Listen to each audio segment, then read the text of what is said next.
नमस्कार दोस्तों, पीएलटेक्स में आपका बहुत बहुत स्वागत है। दोस्तों, आज के इस क्लास में सीटेट प्रीवियस ईयर का क्वेश्चन पेपर लेकर आया हूं और यह क्वेश्चन पेपर 11 जनवरी 2022 का ऑनलाइन परीक्षा का पूछा गया क्वेश्चन पेपर है। और इस क्वेश्चन पेपर के सामाजिक अध्ययन के 60 क्वेश्चंस को इस क्लास में सॉल्व करेंगे दोस्तों। और इसके पहले 13 क्वेश्चन पेपर आपको सॉल्व करा दिए गए हैं। यदि आपने अभी तक सॉल्व नहीं किया है तो आपको इसी वीडियो के डिस्क्रिप्शन में प्लेलिस्ट मिल जाएगी सीटेट एसएसटी के नाम से, वहाँ पर जाके आप लोग सॉल्व कर सकते हैं। दोस्तों, इस चैनल के माध्यम से आप रेगुलर प्रैक्टिस करते रहिए इसी तरह। दोस्तों, यदि आप हमारे चैनल पर नए हैं तो चैनल को सब्सक्राइब कीजिए, लाइक कीजिए, शेयर कीजिए। आइए शुरू करते हैं दोस्तों। यहाँ पर क्वेश्चन नंबर 31 से। क्वेश्चन नंबर 31 है, एक तमिल शब्द जो 3 राजवंशों चोला, चेरा और पांड्या के प्रमुखों के लिए प्रयोग होता था वह है। इनमें से पहला ऑप्शन है दक्षिण पथ, ऑप्शन सेकेंड है महामंडलेश्वर, ऑप्शन थर्ड है राजा राजदेवा और मुवेंदार। तो यहाँ पर इस क्वेश्चन का आंसर आपको देना है दोस्तों। राइट आंसर बनेगा ऑप्शन 4 मुवेंदार, इसका सही जवाब बनेगा। अगला क्वेश्चन नंबर 32 यहाँ पर दिया गया है दोस्तों। दिल्ली सल्तनत की भीतरी सीमाओं की नीति क्या थी? तो यहाँ पर 32 का आंसर जो बनेगा ऑप्शन थर्ड हो जाएगा, वनों को काटकर शहरों की पृष्ठभूमि में स्थिति भीतरी का सुदृढ़ीकरण। क्वेश्चन नंबर अगला 33 है। यहाँ पर निम्नलिखित वक्तव्यों को पढ़कर सही विकल्प का चयन कीजिए। औरंगजेब द्वारा जारी किए गए फरमान ने स्वीकृत किया ईस्ट इंडिया कंपनी को शुल्क मुक्त व्यापार का अधिकार, निजी व्यापारियों को शुल्क मुक्त व्यापार का अधिकार। तो यहाँ पर 33 का आंसर होगा ऑप्शन फर्स्ट, केवल ए ऑप्शन यहाँ पर राइट जवाब हो जाएगा। अगला क्वेश्चन नंबर यहाँ पर 34 है। पहले के पुरास्थलों में से एक पुरास्थल बुर्ज होम में खाना पकाने के लिए चूल्हों के चिन्ह मिले हैं। तो 34 का आंसर जो हो जाएगा झोपड़ियों के अंदर और बाहर दोनों। अगला क्वेश्चन नंबर 35 है। वे लोग जो मध्ययुगीन अदालतों में पांडुलिपियों की प्रकृति बनाते थे उन्हें क्या कहते थे? तो यहाँ पर 35 का जो आंसर हो जाएगा थर्ड, लिपिक कहते थे दोस्तों। अगला क्वेश्चन नंबर 36 है। अभिकथन ए हम्पी वाणिज्यिक और सांस्कृतिक गतिविधियों का केंद्र था। कारण आर है हम्पी के बाजारों में मोरों मुस्लिम सौदागरों के लिए सामूहिक रूप से प्रयुक्त नाम, चेट्टियों और यूरोपीय व्यापारियों का जमघट लगा रहता था। तो 36 का यहाँ पर जो आंसर होगा ऑप्शन फर्स्ट, ए और आर दोनों सही हैं और आर सही व्याख्या ए की है। क्वेश्चन नंबर अगला 37। भारत में ब्रिटिश राज्य के संदर्भ में निम्नलिखित कथनों ए और आर को पढ़िए। अभिकथन ए दिया गया है, ईस्ट इंडिया कंपनी ने अपने राज्य क्षेत्र में स्थायी बंदोबस्त और महालवाड़ी बंदोबस्त लागू किया। कारण आर है इस बंदोबस्तों को कृषि पद्धति में खासकर सिंचाई व्यवस्था में सुधार की ज़रूरत थी। सही विकल्प का चयन कीजिए। तो 37 का आपको आंसर बताना है दोस्तों, क्या बनेगा यहाँ पर? तो यहाँ पर जो राइट विकल्प हो जाएगा वो थर्ड विकल्प हो जाएगा। ए सही है लेकिन आर गलत है। अगला क्वेश्चन नंबर 38 है। निम्नलिखित कथनों में से कौन सा कथन मध्ययुगीन काल के दौरान अहोम के बारे में सही है? वह मौजूदा वर्तमान म्यांमार से आए हुए प्रवासी हैं। अहोम राज्य उनकी सेना के लिए स्वैच्छिक सेवा पर निर्भर था। ग्रामीण समुदायों ने कृषकों को जमीन वितरण में निर्णायक भूमिका निभाई। सही विकल्प का चयन कीजिए। तो 38 का यहाँ पर जो आंसर बनेगा ऑप्शन 4, ए और सी विकल्प यहाँ पर सही जवाब हो जाएगा। क्वेश्चन नंबर अगला 39 है। निम्न कथनों पर विचार कीजिए तथा सही विकल्प चुनें। पहला है पंडिता रमाबाई ने पूना में एक विधवा गृह की स्थापना की जहाँ विधवा महिलाओं को पनाह दी जाती थी। पंडिता रमाबाई संस्कृत की प्रकांड विदुषी थीं। पंडिता रमाबाई ने निम्न जाति की महिलाओं की दुर्दशा पर एक किताब लिखी थी। तो 39 का जो आंसर बनेगा ऑप्शन सेकेंड, ए और बी सही जवाब इस क्वेश्चन का हो जाएगा। बढ़ते हैं अगले क्वेश्चन की ओर। क्वेश्चन नंबर अगला है 40। निम्नलिखित में से किसने अपने लेखन द्वारा यह सिद्ध करने का प्रयास किया कि प्राचीन ग्रंथों में विधवाओं को जलाने की अनुमति कहीं गई है? विकल्प का चयन कीजिए। तो 40 का यहाँ पर आंसर हो जाएगा राजा राम मोहन राय। इस क्वेश्चन का सही जवाब हो जाएगा। राजा राम मोहन राय संस्कृत, फारसी तथा अन्य कई भारतीय एवं यूरोपीय भाषाओं के अच्छे ज्ञाता थे और उन्होंने अपने लेख के जरिए यह सिद्ध करने का प्रयास किया कि प्राचीन ग्रंथों में विधवाओं को जलाने की अनुमति कहीं नहीं दी गई है। सन 1829 में सती प्रथा पर पाबंदी लगा दी गई और राजा राम मोहन राय एक समाज सुधारक थे। इन्होंने कलकत्ता में ब्रह्म समाज के नाम से एक सुधारवादी संगठन बनाया था। अगला क्वेश्चन नंबर 41 है, निम्नलिखित में से कौन से तरीके का प्रयोग 19वीं शताब्दी के सुधारकों ने समाज में फैली व्यास हानिकारक प्रथा को चुनौती देने के लिए किया। पहला ऑप्शन, प्रथाओं के विरोध में धरना देने का। जो लोग इन प्रथाओं का अनुसरण करते थे उनको विशेष नाम से पुकारना। प्राचीन धार्मिक ग्रंथों से ऐसे श्लोक या वाक्य संदर्भित करने का प्रयास करते थे जो उनकी सोच का समर्थन करते हैं। ऑप्शन 4 है, पश्चिमी समाजों की प्रथाओं रीति रिवाजों का गुणगान करना। तो यहाँ पर 41 का जो आंसर बनेगा दोस्तों, ऑप्शन सेकेंड हो जाएगा। जो लोग इन प्रथाओं का अनुसरण करते थे उनको विशेष नाम से पुकारना, इसका सही जवाब हो जाएगा यहाँ पर।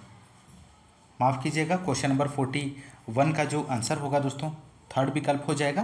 प्राचीन धार्मिक ग्रंथों से ऐसे श्लोक या वाक्य संदर्भित करने का प्रयास करते थे जो उनकी सोच का समर्थन करते हों। इसके बाद वे दलील देते थे कि संबंधित वर्तमान रीति रिवाज प्रारंभिक परंपरा के खिलाफ है। जैसे प्रसिद्ध सुधारक ईश्वरचंद विद्यासागर ने भी विधवा के पक्ष में प्राचीन ग्रंथों का ही हवाला दिया। तो यहाँ पर ऑप्शन थर्ड सही जवाब हो जाएगा 41 क्वेश्चन का। आप लोग ध्यान रखिएगा। क्वेश्चन नंबर अगला है 42। दादा भाई नौरोजी एक बहुत बड़े पब्लिसिस्ट थे। निम्न में से कौन सा पब्लिसिस्ट शब्द को सही से अभिव्यक्त करता है दिए गए ऑप्शंस में से? वह जो दैनिक समाचार में लेख लिखता हो, वह जो किसी विचार को विभिन्न माध्यम से प्रसारित करता हो, वह जो अत्यंत लोकप्रिय हो, वह जो किसी सार्वजनिक पद पर आसीन हो। तो यहाँ पर क्वेश्चन नंबर 42 का आंसर होगा सेकेंड ऑप्शन, वह जो किसी विचार को विभिन्न माध्यम से प्रसारित करता हो। अगला क्वेश्चन नंबर 43 है, 2 कॉलम सुमेलित कीजिए। तो विभिन्न घटनाओं संगठनों के निर्माण स्थापना साल को दर्शा रहे हैं और सही विकल्प का चयन कीजिए। सूची फर्स्ट का सेकेंड सूची से आपको मिलान करना। ऑप्शन ए है रोलेट सत्याग्रह। तो रोलेट सत्याग्रह का जो मिलान हो जाएगा ऑप्शन 4 से 1919। हिंदुस्तान सोशलिस्ट रिपब्लिक संगठन, ऑप्शन बी का मिलान होगा 1928 से, ऑप्शन फर्स्ट से। भारतीय कम्युनिस्ट पार्टी का जो मिलान हो जाएगा 1925 से, और पूर्ण स्वराज की घोषणा 1929। थर्ड ऑप्शन से सही मिलान होगा यहाँ पर। तो 43 का जो सही ऑप्शन बनेगा थर्ड ऑप्शन, ए का फोर्थ, बी का फर्स्ट, सी का 2 और डी का थर्ड ऑप्शन सही जवाब हो जाएगा। अगला क्वेश्चन यहाँ पर है 44। स्वतंत्र भारत में राज्यों के गठन के संदर्भ में निम्न कथन किसने दिया था? राष्ट्रवाद की बढ़ावा देने वाली हर चीज़ आगे बढ़नी चाहिए और उसके रास्ते में रुकावट डालने वाली हर चीज़ को खारिज कर दिया जाना चाहिए। हमने यही कसौटी भाषाई प्रांतों पर भी अपनाई है और इस कसौटी के हिसाब से हमारी राय में इस मांग को समर्थन दिया जा सकता है। तो क्वेश्चन नंबर 44 का आंसर हो जाएगा सरदार वल्लभ भाई पटेल। इस क्वेश्चन का सही जवाब हो जाएगा। क्वेश्चन नंबर अगला 45 है, पृथ्वी के संदर्भ में निम्न कथनों पर विचार करें। ऑप्शन ए है, पृथ्वी का कक्षीय समतल के साथ इसका अक्ष 66.5 का कोण बनाता है। पृथ्वी का अपने अक्ष पर घूमना परिक्रमण कहलाता है। सही विकल्प का चयन करें।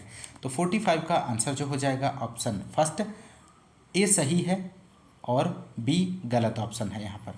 तो आप लोग ध्यान रखिएगा, ए ऑप्शन इसका सही जवाब हो जाएगा। पृथ्वी का कक्षीय समतल के साथ इसका अक्ष 66.5 का कोण बनाता है और पृथ्वी अपने अक्ष पर घूमना घूर्णन कहलाता है। सूर्य के चारों ओर स्थित कक्षा में पृथ्वी की गति को परिक्रमण कहते हैं। तो यहाँ पर ए सही हो जाएगा, बी गलत ऑप्शन है। अगला क्वेश्चन नंबर 46, पृथ्वी अपने अक्ष पर 1 घंटे में कितने डिग्री कोण घूमती है? तो यहाँ पर राइट आंसर हो जाएगा 15 डिग्री कोण घूमती है। पृथ्वी लगभग 24 घंटे में अपने अक्ष पर 360 डिग्री घूमती है और पृथ्वी अपने अक्ष पर 1 घंटे में 15 डिग्री और 4 मिनट में 1 डिग्री घूमती है। तो आप लोग ध्यान रखिएगा। अगला क्वेश्चन नंबर 47 है। यहाँ पर निम्नलिखित कथनों ए बी सी पर देशांतरों व अक्षांशों के संदर्भ में विचार कीजिए तथा सही उत्तर का चयन कीजिए। ऑप्शन ए है अक्षांश समांतर वृत्त होते हैं, देशांतर समांतर वृत्त होते हैं, देशांतर अर्धवृत्त होते हैं। तो क्वेश्चन नंबर 47 का जो आंसर बनेगा ऑप्शन सेकेंड, दोनों बी तथा सी सत्य हैं। अगला क्वेश्चन नंबर 48 है। यहाँ पर निम्नलिखित कथनों ए तथा बी पर विचार कीजिए तथा सही विकल्प का चुनाव कीजिए। ऑप्शन ए है अपने स्थान से ध्रुव तारे का कोण मापकर आप अपने स्थान का अक्षांश जान सकते हैं। ऑप्शन बी है पृथ्वी पर किसी स्थान की स्थिति बताने के लिए उस स्थान के अक्षांश व देशांतर की जानकारी होने की आवश्यकता है। तो यहाँ पर आपको सही विकल्प का चयन करना है। तो सही विकल्प हो जाएगा ऑप्शन सेकेंड, दोनों ए तथा बी सत्य हैं किंतु बी ए की सही व्याख्या नहीं करता है। क्वेश्चन नंबर नेक्स्ट 49 है। निम्न में से कौन सा अलवण जल का स्रोत नहीं है? तो नहीं पूछा गया है क्वेश्चन में।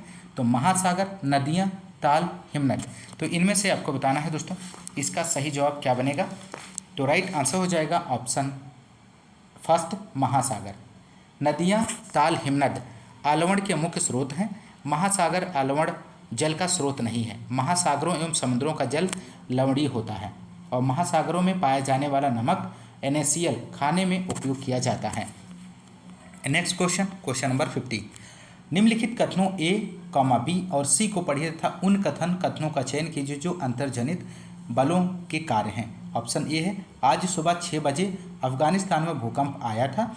माउंट फ्यूजी लावा फेंका जा रहा है। हिमोद मोरेन ने जर्मेट पर निक्षेपों के निशान छोड़े हैं। सही विकल्प का चयन कीजिए। तो यहाँ पर क्वेश्चन नंबर 50 का जो आंसर हो जाएगा ऑप्शन फर्स्ट, केवल ए और बी ऑप्शन इस क्वेश्चन का सही आंसर बनेगा। क्वेश्चन नंबर अगला है 51। निम्नलिखित कथनों ए, बी तथा सी पर विचार कीजिए तथा सही विकल्प का चयन कीजिए। ऑप्शन ए है स्थलाकृतियाँ महाद्वीपों पर पाई जाती हैं, ना कि महासागर की सतह पर। प्राकृतिक वातावरण से तात्पर्य पृथ्वी पर पाए जाने वाली केवल जीवी परिस्थिति से है। मानवीय वातावरण से तात्पर्य मनुष्य की परस्पर क्रियाओं, उनकी गतिविधियों एवं उनके द्वारा बनाई गई रचनाओं से। तो 51 का यहाँ पे जो आंसर हो जाएगा ऑप्शन थर्ड, केवल सी ऑप्शन इस क्वेश्चन का सही जवाब बनेगा। क्वेश्चन नंबर अगला 52 है। अभिकथन दिया गया है ए, उच्च ज्वार नौ संचालन में सहायक होता है। कारण आर है उच्च ज्वार जल स्तर को तट की ऊंचाई तक पहुंचाते हैं जो जहाज को बंदरगाह तक पहुंचाने में सहायक होते हैं। निम्न में से सही कथन का चुनाव करें। तो 52 का यहाँ पर जो आंसर बनेगा ऑप्शन फर्स्ट है, दोनों ए और आर सही है और आर सही व्याख्या करता है ए की। क्वेश्चन नंबर अगला 53 है। यहाँ पर जैसे जैसे हम वायुमंडल की परतों में ऊपर जाते हैं तो यहाँ पर आपको आंसर देना है। तो राइट आंसर जो हो जाएगा, दबाव कम होता जाता है लेकिन तापमान में परिवर्तन होता रहता है। क्वेश्चन नंबर अगला 54 है। भारत के भौतिकी रूपों के संदर्भ में निम्नलिखित कथनों पर विचार करें और सही विकल्प का चयन करें। बहुत से लोकप्रिय पहाड़ी स्थान मध्य हिमालय में स्थित हैं। उत्तरी मैदान घनी आबादी वाले क्षेत्र होते हैं क्योंकि नदियों के मैदानों में उपजाऊ भूमि होती है कृषि के लिए। पश्चिमी घाट में खनिजों की प्रचुरता है और यह घनी आबादी वाले हैं। तो यहाँ पर 54 का आपको सही आंसर बताना है। तो राइट आंसर हो जाएगा केवल ए और बी ऑप्शन इस क्वेश्चन का सही जवाब बनेगा। अगला क्वेश्चन नंबर 55 है। यहाँ पर लद्दाख में पाया गया यूरेनियम किस तरह का संसाधन है? सर्वव्यापक है, संभाव्य है, वास्तविक है, नवीकरणीय है। तो 55 का आंसर हो जाएगा विकल्प सेकंड, संभाव्य है। लद्दाख में पाया गया यूरेनियम संभाव्य तरह का संसाधन है। यूरेनियम संसाधन जिनकी मात्रा ज्ञात नहीं है, वर्तमान में उपयोग नहीं किया जाता, लेकिन इन संसाधनों का उपयोग भविष्य में किया जा सकता है। क्वेश्चन नंबर अगला 56। निम्नलिखित कथनों पर विचार करें तथा सही विकल्प का चयन कीजिए। ऑप्शन ए है आर्थिक रूप से विकसित देश सघन जनसंख्या वाला देश हो सकता है। जनसंख्या के आधार पर महिलाओं का आधिक्य अनिवार्य रूप से समाज में उनकी बेहतर स्थिति को दर्शाता है। किसी देश की जनसंख्या संगठक का अध्ययन करने के लिए जनसंख्या पिरामिड एक साधन है। तो 56 का आंसर आपको बताना है दोस्तों। तो यहाँ पर इस क्वेश्चन का जो राइट आंसर होगा ऑप्शन थर्ड हो जाएगा, ए तथा सी दोनों ऑप्शन सही जवाब बनेगा। क्वेश्चन नंबर अगला 57 है। निम्नलिखित कथनों ए तथा बी पर विचार कीजिए तथा सही विकल्प का चयन कीजिए। ऑप्शन ए है कृषि क्रियाकलाप विश्व के उन्हीं प्रदेशों में संकेंद्रित है जहां फसल उगाने के लिए उपयुक्त कारक विद्यमान है। ऊन, डेयरी, कुक्कुट उत्पाद कृषि तंत्र के निर्गतों के अंतर्गत आते हैं। तो 57 का यहाँ पर जो सही ऑप्शन बनेगा, ऑप्शन थर्ड, दोनों ए तथा बी सही ऑप्शन है। अगला क्वेश्चन, क्वेश्चन नंबर 58 यहाँ पर है। निम्नलिखित में से कौन सी भाषा तिब्बत वर्मा परिवार से संबंधित है? तो 58 का यहाँ पर राइट आंसर हो जाएगा खासी। तो खासी भाषा तिब्बत वर्मा भाषा परिवार से संबंधित है। यह पूर्वोत्तर भारत के खासी जनजातीय समुदाय द्वारा बोली जाने वाली भाषा है। असमिया, फारसी एवं सिंधी भारतीय भाषा परिवार का सदस्य है। भारोपीय भाषा परिवार का सदस्य है। क्वेश्चन नंबर 59 है, सामाजिक विज्ञापन संकेत करता है सामाजिक सभाओं में जाकर विज्ञापन बनाने की तरफ, विज्ञापन बनाने में समाज के भिन्न भागों के लोगों को शामिल करने की तरफ, सामाजिक संदेश वाले विज्ञापन बनाने की तरफ, सामाजिक समारोहों में विज्ञापन बनाने की तरफ। तो 59 का यहाँ पर जो आंसर होगा ऑप्शन थर्ड हो जाएगा, सामाजिक संदेश वाले विज्ञापन बनाने की तरफ। क्वेश्चन नंबर अगला 60 है यहाँ पर। निम्नलिखित कथनों ए तथा बी पर विचार कीजिए तथा दिए गए विकल्पों में से सही विकल्प का चयन कीजिए। तो ऑप्शन ए है सरकार के 2 या 2 से अधिक स्तर होते हैं। कानून, कराधान और प्रशासन के मामले में प्रत्येक स्तर का अपना अधिकार क्षेत्र होता है। तो 60 का आंसर हो जाएगा ऑप्शन सेकेंड, ए और बी दोनों सत्य ऑप्शन है। क्वेश्चन नंबर अगला 61, निम्नलिखित में से कौन से कर भारत में स्थानीय सरकार के प्रशासनिक अंगों द्वारा एकत्रित किया जाता है? वस्तु एवं सेवा कर, जल कर, संपत्ति कर, आयकर। सही विकल्प का चयन कीजिए। तो क्वेश्चन नंबर 61 का यहाँ पर आंसर होगा ऑप्शन 4, बी और सी। अगला क्वेश्चन, क्वेश्चन नंबर 62 की बात करेंगे दोस्तों। ए और आर कथनों को पढ़िए तथा सही विकल्प का चयन कीजिए। ऑप्शन ए है साप्ताहिक बाजारों में सामान सस्ता होता है। साप्ताहिक बाजार में ज़्यादातर दुकानें एक जैसा सामान बेचती हैं, अतः ज़्यादा प्रतिस्पर्धा होती है। तो 62 का यहाँ पर आंसर बनेगा ऑप्शन फर्स्ट, ए और आर दोनों सही है तथा आर सही व्याख्या करता है ए की। अगला क्वेश्चन, क्वेश्चन नंबर 63 है। ए और आर कथनों को पढ़िए तथा सही विकल्प का चयन कीजिए। ऑप्शन ए है पक्की दुकानों में बेचे जाने वाले सामान आमतौर पर साप्ताहिक बाजारों में बेचे जाने वाले सामान से महंगा होता है। पक्की स्थायी दुकान को कई तरह के खर्चे जोड़ने होते हैं। दुकानों के लिए किराए, बिजली के बिल, कर्मचारियों की तनख्वाह के रूप में सही विकल्प का चयन करना है। तो यहाँ पर दोस्तों आप लोग इस क्वेश्चन का सही आंसर दे सकते हैं। यहाँ पर जो सही जवाब बनेगा ऑप्शन फर्स्ट, ए और आर दोनों सही है तथा आर सही व्याख्या करता है ए की। क्वेश्चन नंबर अगला 64 है। ए और आर कथनों को पढ़िए तथा सही विकल्प का चयन कीजिए। ऑप्शन ए है लोकतांत्रिक सरकारों को प्रायः प्रतिनिधि लोकतंत्र भी कहा जाता है। ऑप्शन आर है यहाँ पर सरकार में लोग सीधे भाग नहीं लेते बल्कि चुनाव की प्रक्रिया के दौरान अपने प्रतिनिधि को चुनते हैं। सही विकल्प का चयन कीजिए। तो यहाँ पर जो राइट आंसर होगा 64 का ऑप्शन ए फर्स्ट, ए और आर दोनों सही हैं तथा आर सही व्याख्या करता है ए की। क्वेश्चन नंबर अगला 65, लता सुबह के 5 बजे चाय बेचती है। वह बहुत दूर स्थित कुएं से पानी भरने लाने जाती है। घर पहुंचने के बाद वह खाना बनाती है, कपड़े धोती, घर की सफाई करती है, झाड़ू पोछा करती है और उसके बाद वह अपनी चाय की दुकान के लिए सामान खरीदने जाती है। इन सबको इकट्ठा उल्लेखित किया जा सकता है देखभाल कार्य के जैसे, दोहरे बोझ के जैसे, गृह कार्य के जैसे, भुगतान के बदले कार्य के जैसे। तो यहाँ पर आपको इस क्वेश्चन का आंसर देना है दोस्तों। तो राइट आंसर हो जाएगा ऑप्शन सेकेंड, दोहरे बोझ के जैसे। अगला क्वेश्चन, क्वेश्चन नंबर 66, निम्नलिखित में से क्या 1950 में अपनाए गए भारत में वास्तविक संविधान का एक अंग नहीं था? तो 66 का आंसर हो जाएगा ऑप्शन थर्ड, मौलिक कर्तव्य। वर्ष 1950 में अपनाए गए भारत के वास्तविक संविधान का अंग मौलिक कर्तव्य नहीं था बल्कि मौलिक कर्तव्य 42वें संविधान संशोधन अधिनियम 1976 द्वारा जोड़ा गया है। अनुच्छेद 51 के तहत वर्णित 11 मौलिक कर्तव्य हैं, जिनमें से 10 मौलिक कर्तव्य 42वें संविधान संशोधन द्वारा 11वें को 2002 में 86वें संशोधन द्वारा जोड़ा गया है। तो मौलिक कर्तव्य भारत के संविधान का खंड है जो राज्यों के अपने नागरिकों और कर्तव्यों के मौलिक दायित्वों को निर्धारित करता है। महत्वपूर्ण जानकारी है, आप लोग ध्यान रखिएगा। क्वेश्चन नंबर नेक्स्ट, निम्नलिखित में से कौन सा मौलिक अधिकार के प्रयोग का उदाहरण नहीं है? तो नहीं पूछा गया है क्वेश्चन में। तो राइट आंसर हो जाएगा ऑप्शन 4, पैतृक संपत्ति उनके बच्चों को विरासत में मिलती है। जो पैतृक संपत्ति उनके बच्चों को विरासत में मिलती है यह मौलिक अधिकार के अंतर्गत नहीं आता है। क्वेश्चन नंबर अगला 68 है, भारतीय संविधान के अनुच्छेद 22 के अंतर्गत निम्नलिखित में से कौन से गिरफ्तार हुए व्यक्ति का अस्वस्थ मौलिक अधिकार नहीं है। तो 68 का यहाँ पर जो सही विकल्प होगा ऑप्शन फर्स्ट हो जाएगा, ए बी सी ऑप्शन सही जवाब हो जाएगा। मौलिक अधिकार के अनुच्छेद 22 गिरफ्तार या हिरासत में लिए गए व्यक्तियों को सुरक्षा प्रदान करता है, जिसमें गिरफ्तारी के समय व्यक्तियों को यह जानने का अधिकार होता है कि गिरफ्तारी किस कारण से की जा रही है।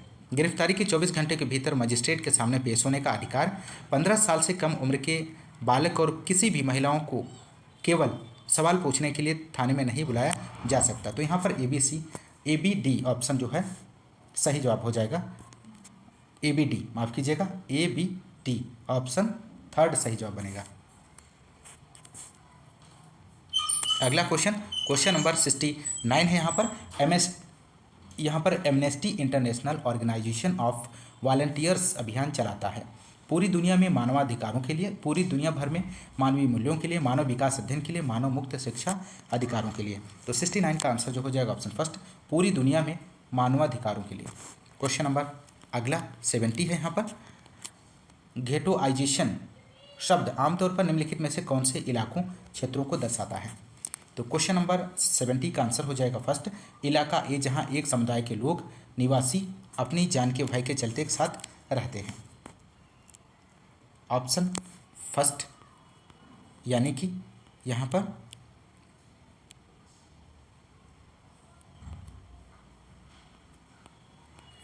ऑप्शन फर्स्ट हो जाएगा यहाँ पर। अगला क्वेश्चन नंबर 71 की हम बात करेंगे। निम्नलिखित गतिविधियों में से कौन सी इतिहास में समीक्षात्मक चिंतन के विकास में सहायक होगी। तो 71 का यहाँ पर आंसर होगा ऑप्शन ए, केवल ए और बी ऑप्शन इस क्वेश्चन का सही जवाब बनेगा। ए है घटनाओं को तथ्यों और सबूतों के आधार पर जांचना, वाद विवाद और चर्चा के माध्यम से विषयों पर दृष्टिकोण विकसित करना। क्वेश्चन नंबर नेक्स्ट 72 है।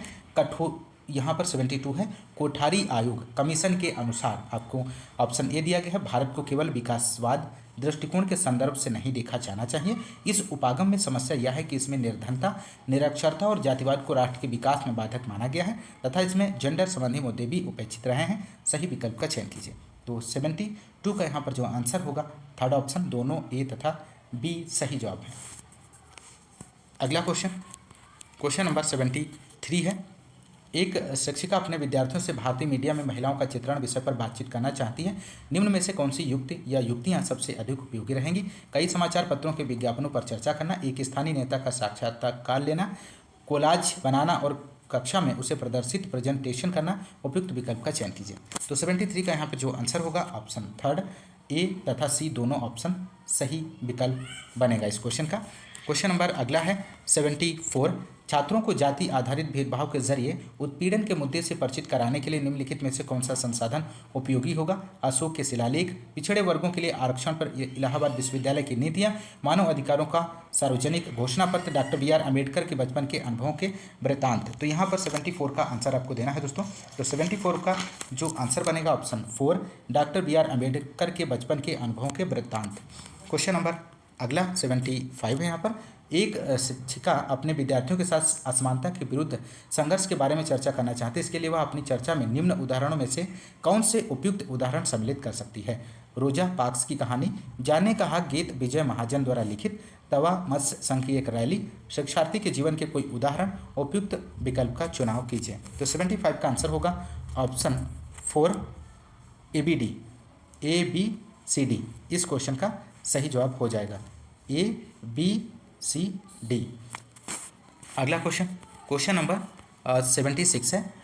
प्रदीप्त वृत्त की अवधारणा पर शिक्षण प्रक्रिया शुरू करने से पहले निम्नलिखित में से कौन सी अवधारणा को समझाना आवश्यक है। कक्षीय समतल, पृथ्वी का अक्ष, पृथ्वी का घूर्णन, पृथ्वी की गोलाकार आकृति। सही विकल्प का चुनाव कीजिए। तो 76 का यहाँ पर जो आंसर बनेगा ऑप्शन थर्ड हो जाएगा, सी और डी ऑप्शन इस क्वेश्चन का सही जवाब है, सी और डी। अगला क्वेश्चन नंबर 77। विभिन्न विषयों जिनमें सामाजिक विज्ञान भी शामिल है में पाठ योजना बनाते हुए 5 ई मॉडल काफ़ी प्रचलित है। निम्नलिखित गतिविधियों में से कौन सा इसका हिस्सा नहीं है। तो दिए गए ऑप्शंस में से आपको बताना है। तो यहाँ पर जो राइट आंसर होगा ऑप्शन 4, इंटरटेनमेंट इसका राइट जवाब हो जाएगा। अगला क्वेश्चन नंबर 78 है। भूगोल की एक शिक्षिका अपनी कक्षा में प्राकृतिक वनस्पतियों के बारे में पढ़ाना चाहती है। अपनी कक्षा में इस विषय के लिए एक उपयुक्त सत्र हेतु वह निम्न में से क्या योजना बना सकती है? विभिन्न वृक्षों के चित्र लाना, विद्यार्थियों को नरम काष्ठ से बनी हुई चीज़ें लाने को कहना, विभिन्न वनों व उनमें पाई जाने वाली वनस्पतियों की विशेषताओं और तुलनाओं को दर्शाता चार्ट लाना, जलवायु का वनस्पति की प्रकृति पर प्रभाव की चर्चा करना। उपयुक्त विकल्प का चयन कीजिए। तो 78 का यहाँ पर जो सही जो आंसर बनेगा दोस्तों ऑप्शन 4, ए बी सी तथा डी सभी विकल्प सही जवाब हो जाएगा। क्वेश्चन नंबर अगला है 79। कक्षा 1 छात्र कहता है प्राचीन भारत में नगर प्रमुख मंदिरों के आसपास विकसित हुए, जैसे कि तमिलनाडु में मदुरई और तंजावुर। यह कथन कहते समय छात्र निम्नलिखित में से किस प्रकार के तर्क का प्रयोग कर रहा है? तो 79 का आंसर हो जाएगा आगमनात्मक तर्क। इस प्रकार यह कथन कहते समय छात्र आगमनात्मक तर्क का प्रयोग कर रहा है। आगमनात्मक तर्क का एक तरीका है जिसमें परिसर को कुछ सबूतों की आपूर्ति के रूप में देखा जाता है। क्वेश्चन नंबर अगला 80 है। यहाँ पर कक्षा का एक छात्र कहता है कि प्राचीन, यहाँ पर रिपीट हो गया है। क्वेश्चन नंबर 80 देखेंगे। निम्नलिखित में से कौन सा प्रश्न दिहाड़ी मजदूरों के विषय पर समीक्षात्मक चिंतन कौशल विकसित करने में सबसे ज़्यादा प्रभावी होगी? तो 80 का यहाँ पर सही जवाब हो जाएगा क्या कारखाने की तुलना में कॉल सेंटर में काम करने की स्थिति बेहतर होती है? क्वेश्चन नंबर अगला 81।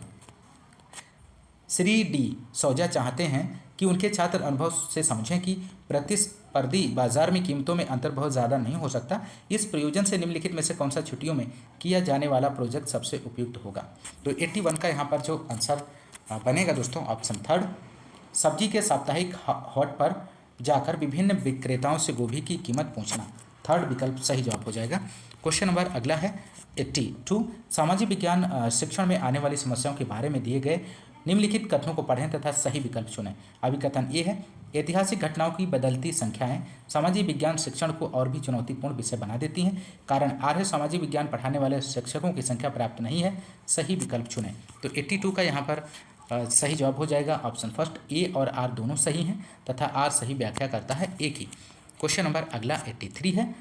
आप अपने छात्रों को एक वृत्त चित्र दिखा रहे हैं और जब वह वृत्त चित्र आधा देखा जा चुका हो तो उसमें एक ऐसा दृश्य दिखाया जाता है जो एक विशेष समुदाय को नकारात्मक रूप से चित्रित करता है। तो इस तरह की परिस्थितियों से निपटने का सबसे जिम्मेदारीपूर्ण तरीका क्या होगा? दिए गए ऑप्शंस में से आपको चयन करना है। तो 83 का यहाँ पर जो आंसर बनेगा 3rd ऑप्शन, छात्रों के साथ उस दृश्य का विश्लेषण करें जिसके दौरान वे समुदाय के संबंध में पेश की गई धारणाओं और सामाजिक सामान्यीकरणों का विरोध कर सकें। क्वेश्चन नंबर अगला 84 है। इतिहास के एक शिक्षक अपने छात्रों को बाबर के शासनकाल के दौरान हुए विभिन्न युद्धों के बारे में पढ़ाना चाहते हैं। निम्नलिखित में से कौन सा स्रोत इसके लिए प्राथमिक स्रोत हो सकता है? तो 84 का आंसर हो जाएगा बाबरनामा या बाबर के संस्मरण। क्वेश्चन नंबर अगला है 85। प्रारंभिक स्तर के विद्यार्थी जो ग्रामीण क्षेत्र में रहते हैं के द्वारा निम्नलिखित विषयों में से क्षेत्र सर्वेक्षण के प्रयोग से हल किया जा सकता है? पृथ्वी की स्थलाकृतियाँ, चेर, चोल और पांड्या राजाओं का जीवन, मंदिर वास्तुकला, कृषि कार्य संबंधी प्रक्रियाएं। तो 85 का आंसर हो जाएगा ऑप्शन 4, कृषि कार्य संबंधी प्रक्रियाएं। प्राथमिक स्तर के विद्यार्थी जो ग्रामीण क्षेत्रों में रहते हैं उनके लिए कृषि कार्य संबंधी क्रियाएं विषयों से क्षेत्र सर्वेक्षण के प्रयोग से हल किया जा सकता है। क्वेश्चन नंबर अगला 86 है। यहाँ पर शैक्षिक उद्देश्य, छात्र दीवानी कानून और आपराधिक कानून के उद्देश्य के बारे में अपनी समझ दर्शाइएगा। निम्नलिखित में से कौन सा प्रश्न इस शैक्षिक उद्देश्य को पूरा करने में उपयुक्त है? तो 86 का यहाँ पर आपको आंसर देना है। तो राइट आंसर जो होगा ऑप्शन 1, इस क्वेश्चन का सही जवाब हो जाएगा समाचार पत्र में उल्लेखित दुराचार चुनें और उन्हें कारणों सहित दीवानी या आपराधिक कानून के मामले के रूप में वर्गीकृत करें। क्वेश्चन नंबर अगला 87।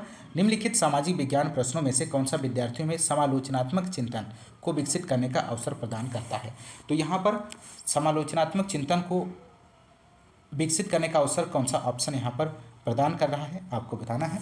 तो राइट आंसर जो होगा ऑप्शन 1, पंचायत और ग्राम प्रशासनिक अधिकारी पटवारी का कार्य एक दूसरे से किस प्रकार संबंधित होता है। क्वेश्चन नंबर अगला 88 है। कक्षा 6 के छात्रों को भारत में वन्य जीवों के संरक्षण पर प्रोजेक्ट बनाने को कहा जाता है। निम्नलिखित में से कौन सा विकल्प इस प्रोजेक्ट के योगात्मक आकलन के सबसे प्रभावी तरीका है? तो 88 का यहाँ पर आंसर आपको देना है। तो राइट आंसर हो जाएगा प्रोजेक्ट बनाने से संबंधित मानदंडों पर दिशा निर्देश। क्वेश्चन नंबर अगला 89। श्री हरप्रीत अपने छात्रों से 1857 विद्रोह की ओर अग्रसर करने वाली केंद्रीय घटना पर शोध करके एक संक्षिप्त टिप्पणी लिखने को कहते हैं। वे जमा कराए कार्य को अधिगम के लिए आकलन में प्रयोग करना चाहते हैं, उनके लिए निम्न में से कौन सा प्रश्न पूछना सबसे प्रासंगिक होगा। तो यहाँ पर 89 का आपको आंसर देना है। तो राइट आंसर जो हो जाएगा ऑप्शन फर्स्ट, सबसे महत्वपूर्ण घटना तय करते समय आपकी विचार प्रक्रिया क्या थी। क्वेश्चन नंबर अगला और अंतिम क्वेश्चन है। 4 छात्र भारत का एक ऐसा मानचित्र देख रहे हैं जिसका स्केल 1 सेंटीमीटर बराबर 100 किलोमीटर है। तो छात्र पहला, चलिए अब हम अपनी कॉलोनी का एक बड़ा स्केल नक्शा बनाएं। छात्र सेकेंड, हमारी कॉलोनी का चित्र बनाने के लिए हमें बड़े कागज़ भी काफ़ी हैं। छात्र थर्ड, बड़े पैमाने की किसी चीज़ का अर्थ यह नहीं कि बड़े कागज़ की ज़रूरत होगी, हमें उसका स्केल बदलना होगा। चलिए हम कागज़ पर 1 सेमी बराबर 500 किलोमीटर लेते हैं। छात्र चौथा, नहीं नहीं, हमें केवल अपनी कॉलोनी का नक्शा बनाना है, इसलिए हम 1 सेंटीमीटर का प्रयोग कम दूरी दर्शाने के लिए कर सकते हैं। चारों छात्रों को सैद्धांतिक स्पष्टता के आधार पर बढ़ते क्रम में लिखें, अर्थात निम्न स्तरीय स्पष्टता से उच्च स्तरीय तक। तो क्वेश्चंस का ऑप्शन यहाँ पर दिया गया है। तो राइट आंसर जो होगा ऑप्शन थर्ड सही जवाब हो जाएगा। तो ये रहे दोस्तों सीटेट एसएसटी के 60 क्वेश्चंस को आपने इस क्लास में सॉल्व किया।